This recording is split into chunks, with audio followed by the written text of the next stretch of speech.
Hi hello friends, welcome back to ஷா vlogs. இன்னைக்கு பார்க்க போறது சூப்பரான சிக்கன் ஃப்ரை தாங்க. வீட்டில் இருக்க மசாலா வச்சு எப்படி நம்ம சிக்கன் ஃப்ரை பண்ணலாம் அப்படின்னு தான் பார்க்க போறோம். இதுக்கு நான் 1/2 kg அளவு சிக்கன் எடுத்துக்கிட்டு இருக்கேங்க. ஃபர்ஸ்ட் நான் 1 kg வாங்கினேன். 1/2 kg இதுக்கு குழம்புக்கு எடுத்திருக்கேன். 1/2 kg வந்து நம்ம ஃப்ரை பண்ணிக்கலாம் அப்படின்ட்டு குழம்பு நான் வந்து அப்லோட் பண்றேன், அதையும் நீங்க பார்க்கலாம். இதுக்கு நான் வந்து சிக்கன் ஸ்டிக் தான் நாங்கள் வாங்கியிருக்கேன், நிறைய ஒரு 6 பீஸ் கிட்ட. ஓகே, இப்போ நம்ம எப்படி பண்ணலாம்னு பார்த்துடலாம். வீட்டில் சிக்கன் குழம்புக்காகவே நான் வீட்டிலேயே அரைச்ச மசாலாங்க இது. அது ஒரு 2 ஸ்பூன் அளவு நம்ம சேர்த்துக்கலாம். அடுத்ததா வீட்லயே அரைச்ச கரம் மசாலாங்க, இது ஒரு 1/2 டீஸ்பூன் அளவு நம்ம சேர்த்துக்கலாம். வீட்லயே அரைச்ச குழம்பு மிளகாய் தூள் சேர்த்துக்கலாம். இது நம்ம கார தந்தப்புல சேர்த்துக்கோங்க. நான் 1/2 ஸ்பூன் அளவு நான் சேர்த்திருக்கேன். வீட்லயே அரைச்ச மல்லித்தூள் 1 ஸ்பூன் அளவு சேர்த்துக்கலாம். இதெல்லாம் சொல்லக்கூடிய இன்கிரிடியன்ஸ் எல்லாமே 1/2 kg குள்ள இன்கிரிடியன்ஸ்ங்க. அடுத்ததா மெயினா சேர்த்துக்கிறது இஞ்சி பூண்டு பேஸ்ட்.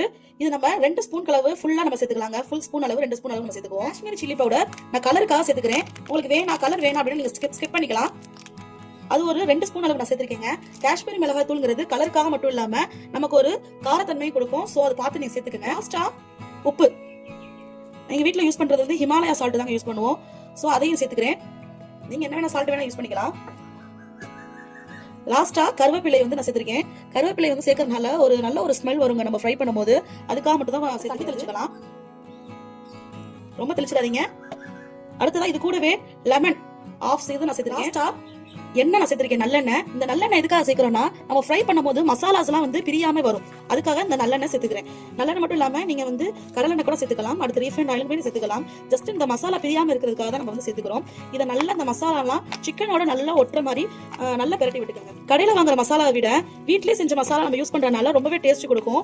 நானுமே கடையில வாங்குற மசாலா தான் யூஸ் பண்ணிக்கிட்டு இருந்தேன். இப்போ வந்து நான் வந்து வீட்டோட மசாலா தான் யூஸ் பண்ணிட்டு இருக்கேன்.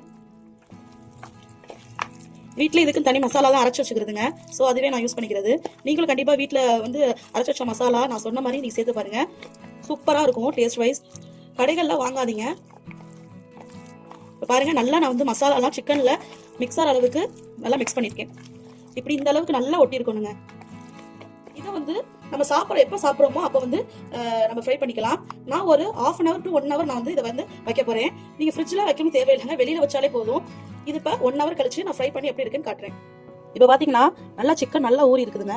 பாருங்க, நல்லா தண்ணி விட்டு அப்படி இருக்குது. இது ரொம்ப நல்லா இன்னும் கொஞ்சம் நல்லா மிக்ஸ் பண்ணிக்கலாம். இப்போ ஃப்ரை பண்ண டைம் வந்துருச்சுங்க, ஃப்ரை பண்ணிடுவோம்.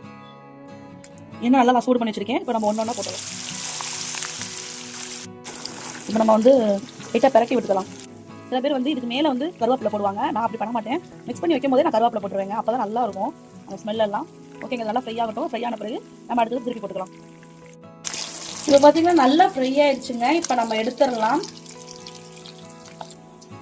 வாவ், பாருங்க எவ்வளோ கலர்ஃபுல்லாக வீட்டில் அரைச்ச மசாலாலே சூப்பரான சிக்கன் ஃப்ரை நம்ம ரெடி பண்ணிட்டோம். கண்டிப்பாக நீங்களும் ட்ரை பண்ணி பாருங்க. இப்போ நான் அடுத்த பேட்ச் நான் போட போகிறேன். நீங்களும் இதை கண்டிப்பாக ட்ரை பண்ணி பாருங்க. இது கூடவே நான் சிக்கன் குழம்பும் நான் செஞ்சுருக்கேன், அதையும் நீங்கள் ட்ரை பண்ணி பாருங்க.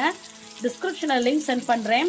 அதுவுமே வீட்டில் அரைச்ச மசாலாவோட சூப்பரான முறையில் சிக்கன் குழம்பு ஈஸியாக நான் ரெடி பண்ணியிருக்கேன்.